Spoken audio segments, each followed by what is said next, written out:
Welcome to Maryville Connects. I'm delighted to welcome tonight our guest, Michael Slander. We're going to talk about volunteering to help make our communities better for our children and our families. So, Michael, I want to welcome you.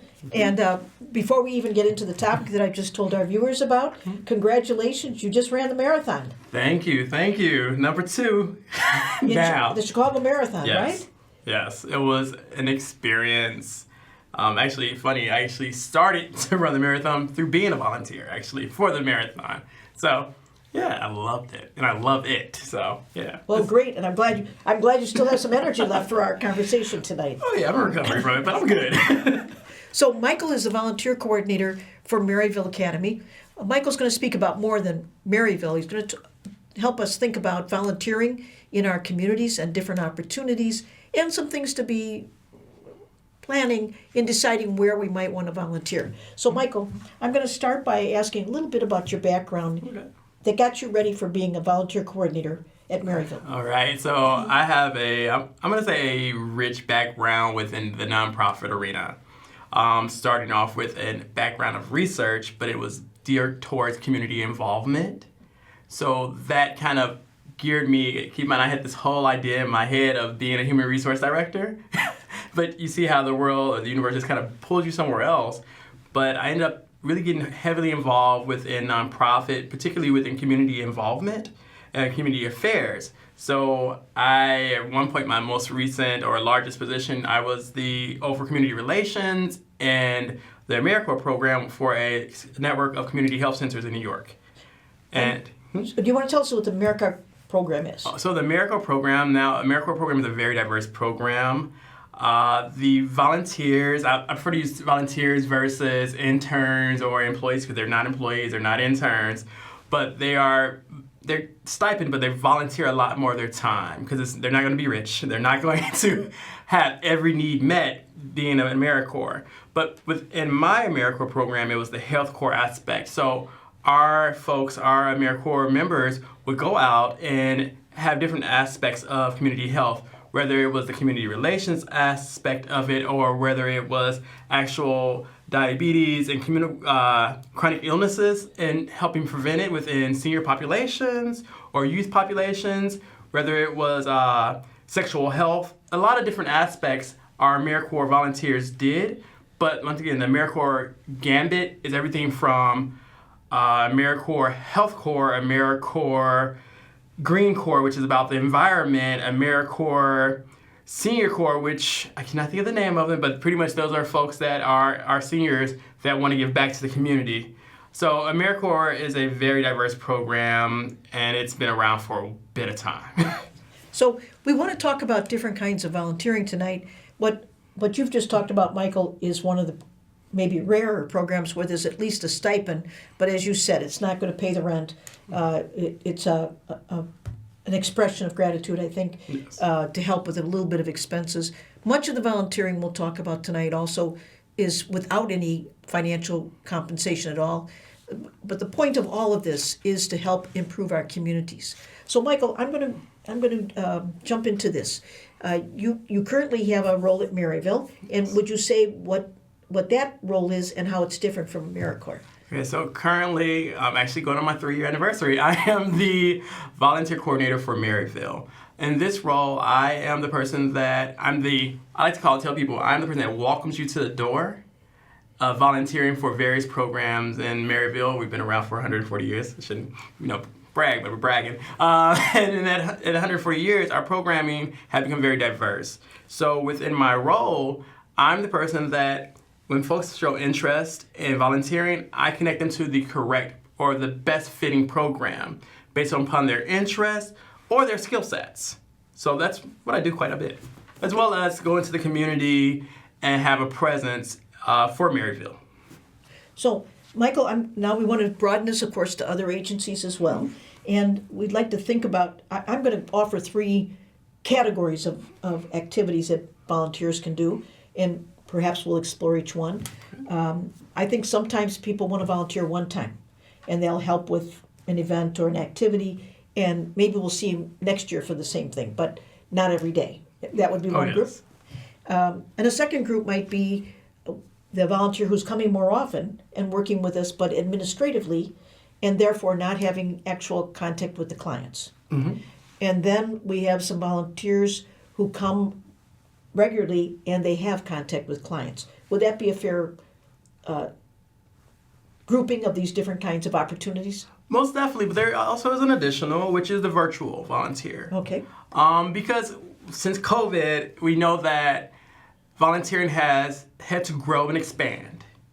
Where sometimes it's still in the category of not being direct, right? But they may be folks that are going to volunteer and lead a group, whether it could be a physical like yoga, or it can be an educational like financial literacy. People can volunteer even virtually in this current day and age, right? So that's the good thing about volunteering. But to kind of get on those three that you mentioned, for example, we have folks there's volunteers that want to volunteer via a drive, right? Creating a drive for a community and serving that community. We actually saw that recently at our youth center where, I cannot think of his name and I feel bad, but one of the cast members from The Chi, if I'm correct, his name is Brandon Smith, if I'm correct, don't quote me, but he actually he ran a clothing drive or co-drive for the community of the Austin area, which our youth center hosted. So that's one example where this is not something that he necessarily would see the same community, same folks, or same children every day or on a weekly basis, but maybe once or twice a year for this event, versus someone who would come and just volunteer on an administrative level, right? So sometimes not everyone's meant to play with children, right? Or not everyone's meant to be or have the personality for community engagement, but yet they are phenomenal organizing or logistically, and that's that any organization, every organization can use an outside perspective and someone that can add to. And that's just as fulfilling to some volunteers, just as much as actually getting in there with the community. And then you have those that want to get their hands dirty and get in there, play around with the kids or whatever community that they are volunteering. And you have those folks. Now, in Maryville, I'm going to use this as my point of reference, those volunteers have to go through a lot more. And this is probably a lot of agencies where you have protected folks. So this are children, this is the elderly, or folks of Cognitive delay. And those, of course, at that point, all volunteers have to be ready to go through a little bit more of an extensive vetting, I would like to say, where it's a background check. We want to protect our children, of course, our communities, as well as our staff, as well as the volunteer themselves. So we want to have every I dot, I hate that phrase, every T crossed. And those volunteers go through, like I say, very extensive vetting. That would not be just the traditional of sign a paper, come into the door, but okay, you're gonna go through this place, get this check, and then come into the door. So it'd be a criminal background check and then some training, right? Yes. Several days of training. And every program, and whether it's Maryville or another agency, you standardly can expect to have some training, because you're working with communities or you're working with groups that may have certain guidelines to effectively use your skills to get to them, right? So we want to make sure that anyone that comes through the doors would be ready. So we want to make sure that you know about privacy, we know about mandated reporting, we know about the importance of our agency and our governing bodies, right? So that would be any agency that would probably have a volunteer come through, which is, I think, a good thing to mention, that if you want to volunteer, of course you are giving of your heart, right, of your time, but you're also really, really focused. And that focus also comes with being ready to deal with all that wonderful background and that vetting, because it's not an easy 1, 2, 3 process, but it's worth it once you've gone through it. So I think you've talked about if someone wants to volunteer with more vulnerable clients, as you said, and I just want to say these again, children, the elderly, persons with cognitive delay. We need to be more protective, and therefore the government requires, and we certainly do this work, but there will be criminal background checks and some specialized training. That should not scare anyone off. If that's your heart, that you want to do that kind of volunteer, right, Michael? Absolutely. Then we or other agencies who serve these clients will certainly facilitate that kind of background. Now, I want to take you back to just a kind of a broader group here. Okay. We're taping this just before the Thanksgiving holiday, and for example, and I'm going to give one example, and you just gave one that I'd like you to talk about before the one that was at the Austin community. So I'm just going to say for Thanksgiving, for example, there's a wonderful friend of our children at Maryville who provides a Thanksgiving dinner for all of our children. Wonderful heart, brings together groups of persons, and they provide that. So if your talent, not mine, this isn't mine, but if it's your talent for cooking a special meal, that might be something you want to do for any one of the groups that Michael has just talked about. Might be children, might be seniors, might be another group of persons, might be homeless, whoever, but that's one kind of volunteering. You just talked about an event. We have a youth center on Madison Avenue and in the Austin community, and that event, what did the volunteers do? So the volunteers there were a bit of staff as well as folks of the community. So they were the folks that were helping just for the flow, right? They were there to entertain children, right? As well as Brandon himself brought volunteers with him.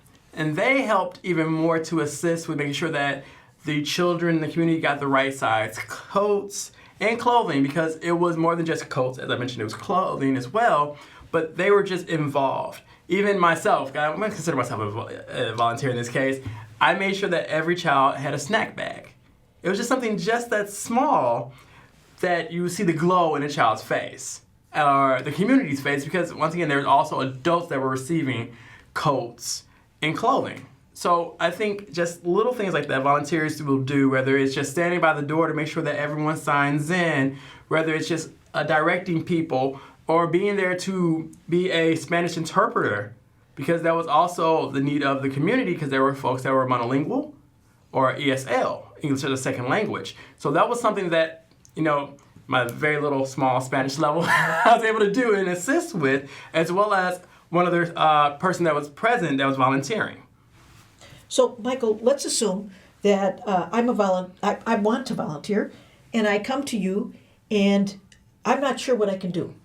What kinds of questions do you ask me to help discover what skills I might be able to offer? Okay. So my favorite question to ask someone that when they interview with me, what are your hobbies? Because hobbies, whether you realize it or not, are skills.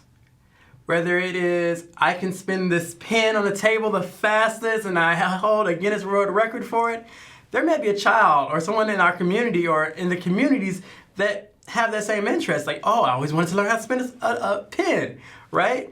And from hobbies, normally I can get into, oh, what are your passions? What communities do you have interest in working with? Or even curious about, because you need to know there's a little bit of give and take, right? Because most volunteers want to grow.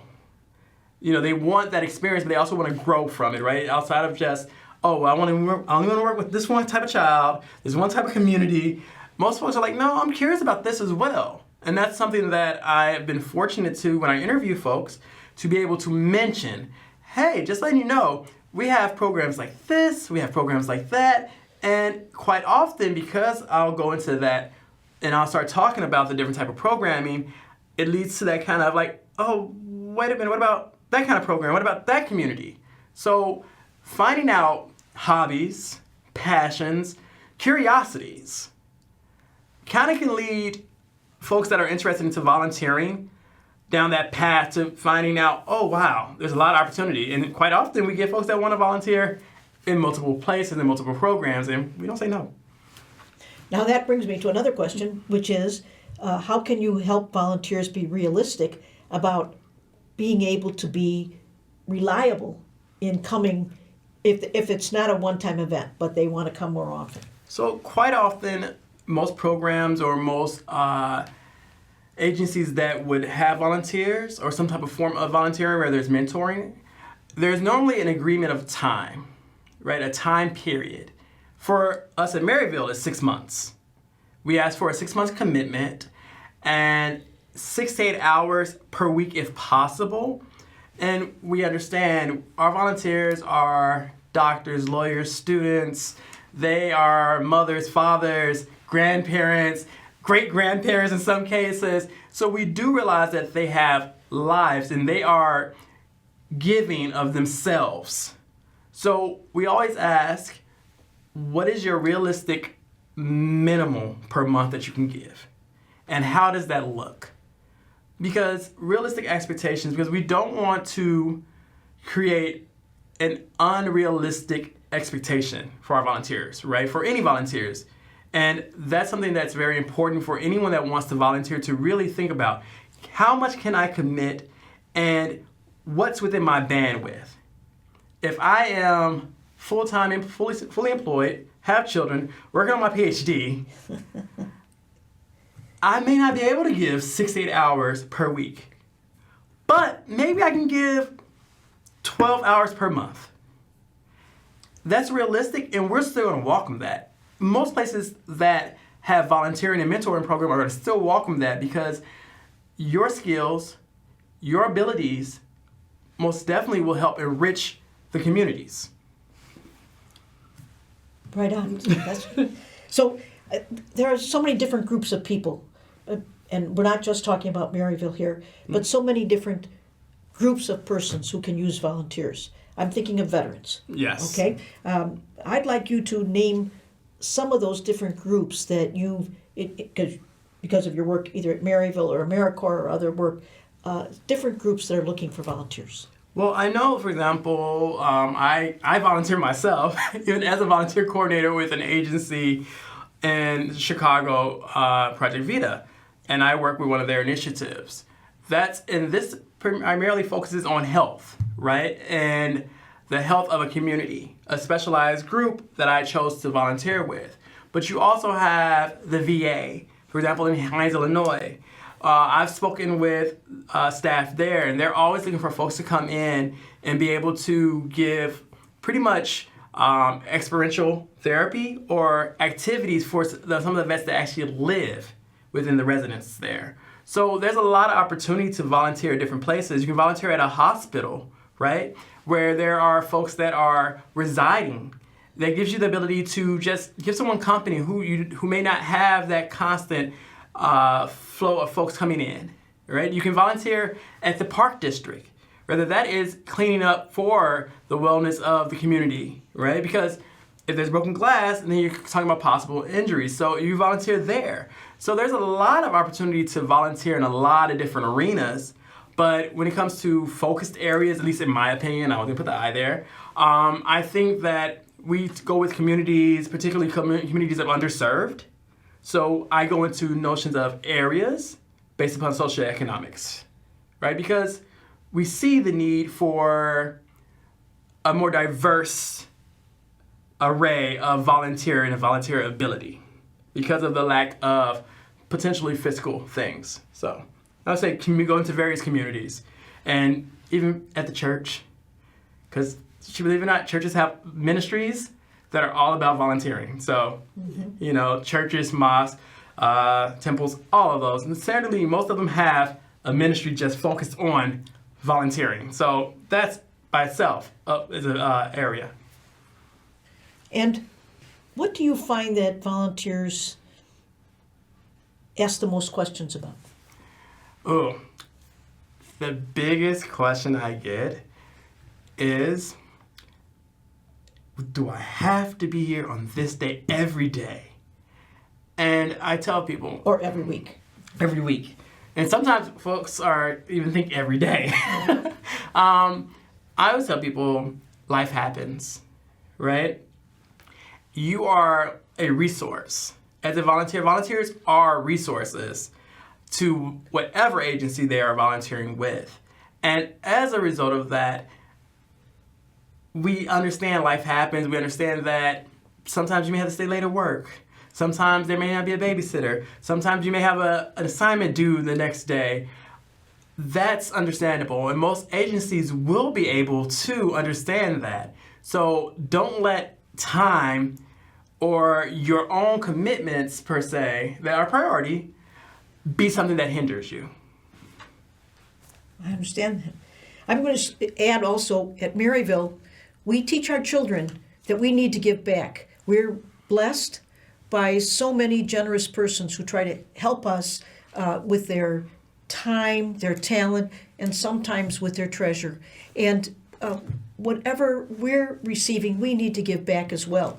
So, as Michael knows, some of our children, teenagers, volunteer at Feed My Starving Children, and they help pack food for children in other countries. Some of our children make cards for persons in nursing homes, for example. And there are many other ways that they try to look at what can they do to give back. So now I'm back to the question of volunteers, because that's exactly what volunteers are doing. Maybe what's the kind of biggest surprise that our volunteers tell you they experience after they work with either the clients or an administrative or events? So thus far in my tenure, the biggest surprise is when I have a volunteer that shares that maybe their parent or a great-parent, a grandparent, or a great-grandparent were actually recipients of Maryville. Because it's like, oh, wow. It's the notion of service has become generational. And sometimes volunteering is that. I come from a family of volunteers and caregivers, and I became just that. So sometimes that is a shock when you hear that generational history or attachment to an organization, and let alone to like Maryville because of the history of Maryville itself. So that's been one of the biggest shocks. Of course, I'm always going to say there's always those folks that are like, oh my God, this is life changing. And folks will come on and become a part of the staff or part of the family of Maryville too. But the generational is always the biggest shock for me. And so is there only one age group or different age groups that tend to be volunteering? So I'm going to speak on various levels, right? So with Maryville, with us, you have to be 21 and older. However, there is something special that can happen. We always, and most agencies will, because sometimes there are age regulations or limits, where if there's someone that is of that age that can take on that role, there can be a group project, whether that is community service where they are painting, building planters, or where we have, quite often we see a lot of folks that are, I would say, mid-age to our retired community that also volunteers quite heavily because they've had a rich life themselves and they want to give back. So we do see a lot of folks that want to give back.